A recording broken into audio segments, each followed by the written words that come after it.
And we are back. Today we're going to be talking about the Call of Duty World War II Beta that just wrapped up its first weekend for the PlayStation 4. But don't worry, it'll be back in a few short days for another weekend for PlayStation 4, and this time for the Xbox One. So I know the people over there on the Xbox One cannot wait to get their hands on this. For a lot of you guys that didn't get to go to E3, this will be, or Gamescom, this will be your first experience in the beta.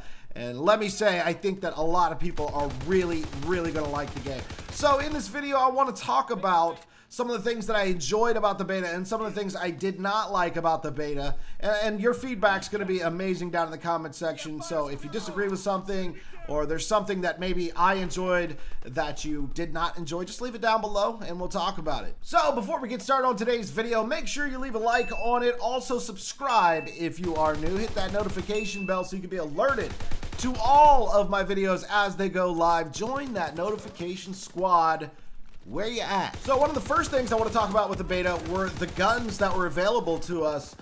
Keep in mind that not all the guns are there in the beta. They'll wait for full launch to show us everything they have. But the ones they gave us were pretty fun to use, and some of them were amazing. And the one that stuck out the most to me was the STG. It was absolutely a laser freaking beam. This assault rifle is incredible. I was able to control long lines of sight just fine with this weapon. I got a ton of puncture kills with it using the FMJ attachment. Rapid fire on it was okay. I do think rapid fire is kind of an issue. I think it needs to be buffed. It's one of the things that I was sort of on the fence about when playing the beta. It seemed not to make a huge difference to the SMGs, in particularly the PPS H41. We'll move over to that gun now. I was so excited to get my hands on the PP, and at first I really enjoyed it, but then as I started unlocking other guns and different classes, just the PP didn't really stand up to what I hoped it would be in this beta. The rate of fire on it was pretty good. It's easy to control, but a lot of times, man, they were just sponging up hit markers and I wasn't getting the kill. And that was without the suppressor on it. You put the suppressor on it, yeah, that's great to stay off the radar, but man, it got even worse. Obviously, the damage drops when you put a suppressor on it.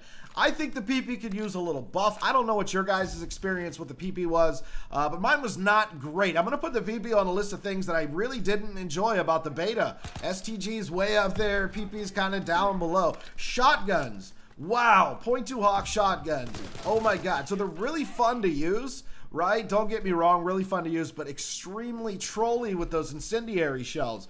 Oh man, you don't even have to reload them after you spawn back in. Once you die, they just put them right back in the gun for you. So you just run out there, catch a couple people on fire, and then boom, go down. And guess what? You've got 4 more again. I don't know. Maybe they should like decrease the amount of incendiary shells you get. Or maybe you should at least have to reload them after you respawn in. Just take that couple extra seconds. I don't really know how they can nerf that. You know, the good thing about them is that they don't always kill you. I guess that's a plus. So I'm going to put the shotguns kind of in the middle. Like I didn't love them. I didn't hate them. Incendiary shells, didn't love them, didn't hate them. They're not the strongest thing in the world, but just extremely trolly in my opinion. Not a huge fan. I don't know, some people really like the grease gun. I didn't play with it long enough to really unlock a lot of attachments. As soon as I got that PP unlocked, I started playing with it. It seemed kind of like a pea shooter. I have picked it up off the ground a few times and gotten a couple of kills with it, so it's not horrible. If we move over to, I think it was the Type 100, I was pretty disappointed in that gun as well. And then later on during the weekend, they released the WAF, which was, oh my god, the rate of fire on that is incredible, and you absolutely shred. I think out of the STGs, that WAF that they added on the last day was definitely the best one. Now, the recoil on it was out of this world, but I guess if you get a grip on it, which I did, I was able to control it a little bit better. Certainly a magnificent gun for .2 Hawk in any kind of map where you can stay in close quarters. You're going to absolutely shred with that thing. I did not mess with LMGs at all. At all, okay? Didn't play with a single LMG. I never play with LMGs. I think LMGs are more of a, just kind of a fun class. You're getting bored of playing with ARs or SMGs or snipers. You kind of move over to shotguns and LMGs just to kind of have some fun. I don't mess with LMGs. Sniping is insanely good in this game. I think anybody that's okay at sniping is going to excel at sniping in this game. I don't know what it is. It's just that, oh wow. Wow, it's fun to do and it's easy to use, and absolutely love the sniping in this game. Talk about the score streaks for a minute. The Molotov cocktails, you just need like 3 kills if you're playing team deathmatch to get those, and they're pretty easy to use. However, a lot of people were complaining that they're too easy to get, but in my experience, I got them a lot, and a lot of times I would miss my throw. I would catch myself on fire. If I knew some enemies were capping the B objective, I would run around the corner with a Molotov in my hand expecting to throw it on B, but they would gun me down before I could even get it out of my hand. I think the Molotovs are pretty good where they're at. I don't think they're overpowered. You don't always die from the Molotov. If someone's really good at throwing them, sure, they're probably going to get the best of you. But in my experience, I'm sure in a lot of you guys' experience, you probably caught yourself on fire as many times as you caught the enemy on fire, or you just completely missed the target.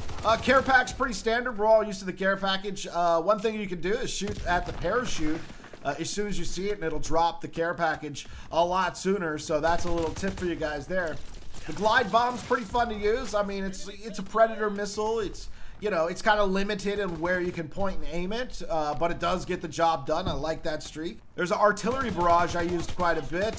It's pretty good on objective-based maps. I don't know that team deathmatch is going to be great with it, but if you want to, you know, stop enemies from capping a flag, I play a lot of domination. You know, put that thing on B when they're capping it, you're going to get a couple of kills, and you're going to prevent them for a good 10, 15 seconds, it almost seems like, while that barrage is just pounding B. They're not going to be able to jump back on it at all. So it's a great way to also cut off areas. You can maybe spawn trap with it, stuff like that. It's a really good score streak. Definitely like the artillery shell, the artillery barrage. And I know there's a couple of streaks I'm probably forgetting, but what I really want to talk about is the paratroopers. Now, I've gotten the paratroopers a couple of times and out of care packages as well. Oh man, so I'm not quite sure how I feel about these guys. So again, just like the care package, if an enemy sees them parachuting in and they shoot their parachutes, they go crashing to the ground and die. So if this is an open map where the enemy has a good line of sight, they can shoot your paratroopers out really quickly before they even get boots on the ground. So not a fan of that. I think they need to have some sort of protection. It's a very expensive streak. They need to be protected until they get to the ground. Once they're on the ground, oh my God. So it's hit or miss with these. I've gotten them to kill 4 or 5 people before in a match. Other times they don't get a single kill. And sometimes you'll just see one of the AI, which the paratroopers, for those of you who don't know, are just soldiers that come down and they go fight the enemy for you. Sometimes I'll find the AI just in the corner of the map, looking off at the out of map area, just kind of admiring the view. You know, what are you doing? And he's just sitting there. It's crazy. We were streaming it the other night, and that's exactly what happened.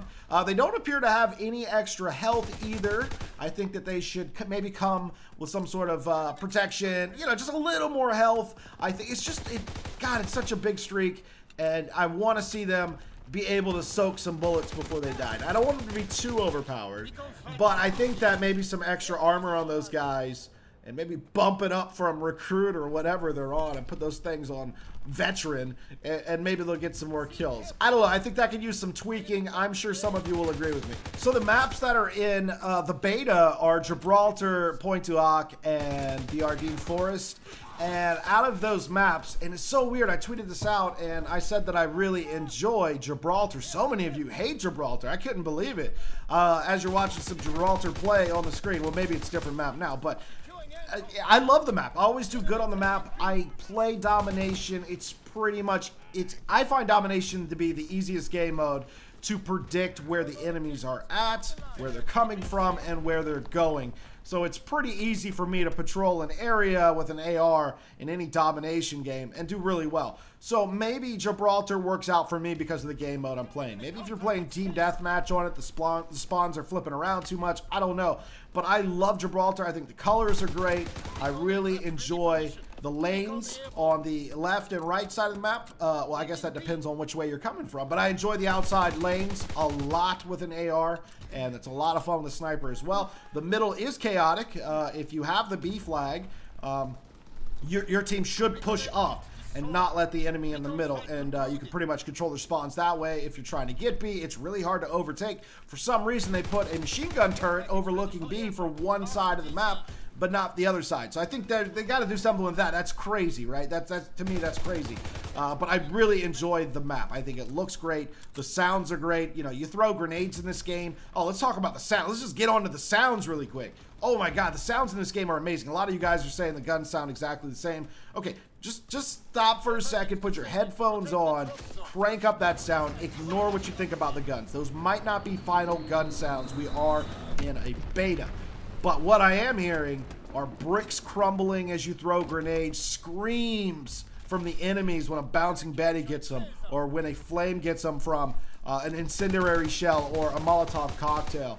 The ricochets as bullets bounce on the ground next to you and whiz past your head.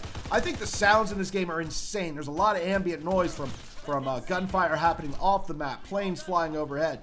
Incredible sound, 10 out of 10 for my money. All right, let's jump back to the maps really quick because I'm not done with the maps. Ardennes, right? So that's the snow map. I don't mind this map at all. Again, playing domination on it, I find it to work very well. It seems like most teams like to run back and forth between A and C and pretty much just ignore B, which is fine. You just have a really long line of sight over there between A and C.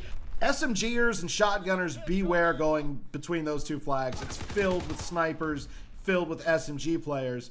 B flag, a little more tighter. It's a little more tight over by B. There's some kind of ruins and rubble and stuff. So you might have a little luck with an SMG. And the middle of the map is the same as the A through C side, whereas it's just a long line of sight as well. So this map is pretty much an AR sniper map. And I don't mind that. Wasn't my favorite. Gibraltar was my favorite. Ardennes my second favorite. And I actually dislike strongly Point du Hoc.